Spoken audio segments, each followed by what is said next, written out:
Hard work. It's something we think we understand completely.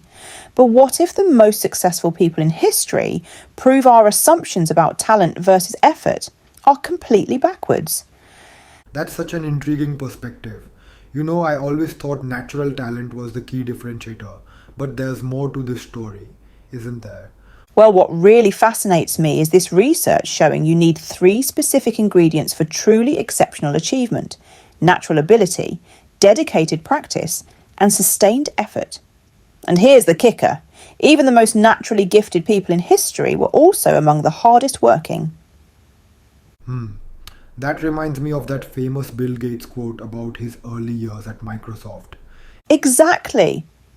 Gates said he never took a single day off in his 20s, not one day in an entire decade. And he was already considered one of the most brilliant minds in technology. But you know what's even more interesting? This pattern repeats across different fields. Oh, really? What other examples have you found? Well, take Lionel Messi. His youth coaches barely mention his natural talent when they talk about him. Instead, they focus on his relentless dedication and drive to win. And then there's PG Wodehouse, who would rewrite every single sentence up to 20 times. And this was when he was in his 70s. That's fascinating. So even when people reach the top of their field, they don't ease up on the effort. Not at all. And here's what's really mind-blowing. Since both great talent and intense drive are statistically rare, people who have both are rare squared. That's why these examples are so exceptional. You know what I find really interesting about this?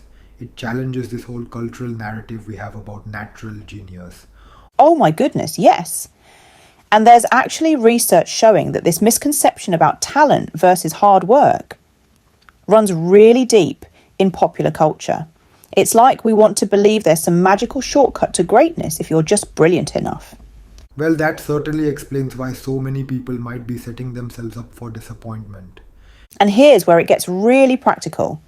Since we can't really change our natural talent level, the path to exceptional achievement really comes down to how effectively we work hard. But, and this is crucial, working hard isn't just about grinding away mindlessly.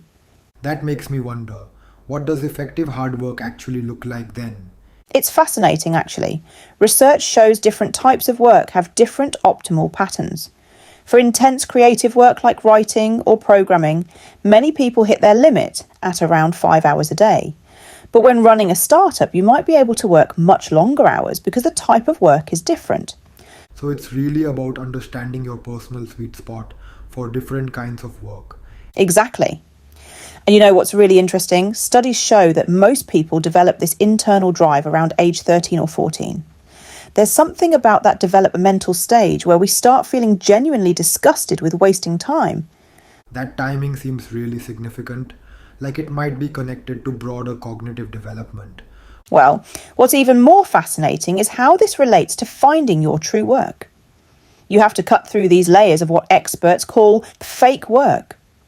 Both the distorted version of subjects we learn in school and the inherently meaningless busy work that exists in the world. So how do you recognize when you found that genuine, meaningful work? Research shows there's this quality to it, this solidity. It feels necessary, even if it's not world-changing. But here's the really crucial part. You also have to figure out which kind of real work you're suited for, and that's not just about matching your talents. That makes me think about the role of genuine interest versus just following what we're good at. Oh my goodness, yes! Studies have shown that a deep interest in a topic will make people work harder than any amount of external discipline can force them to. But here's the catch. Discovering your true interests can actually be harder than discovering your talents. You know, that really challenges this idea that everyone should have their life figured out by their early 20s. Absolutely right. And the data backs this up. Some people, like Mozart, know their path from childhood. But others, like Newton, moved between multiple fields before finding their true work. And both paths led to extraordinary achievements. That must be really reassuring for people who are still finding their way. And here's what I find most profound about all of this. Working hard effectively isn't about grinding yourself down or pushing yourself to exhaustion.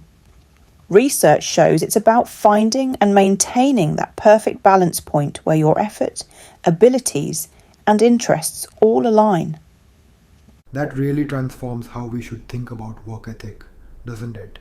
It absolutely does.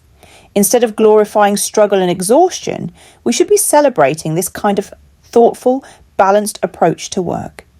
Because when you get it right, when you find that sweet spot, work becomes less about forcing yourself and more about fully engaging with something that genuinely matters to you. That's such a powerful way to wrap up this conversation. It's really about finding that personal harmony between ability, effort, and passion. And maybe that's the most important lesson for anyone striving for excellence. It's not about working yourself to death. It's about working intelligently and authentically in a way that aligns with who you truly are.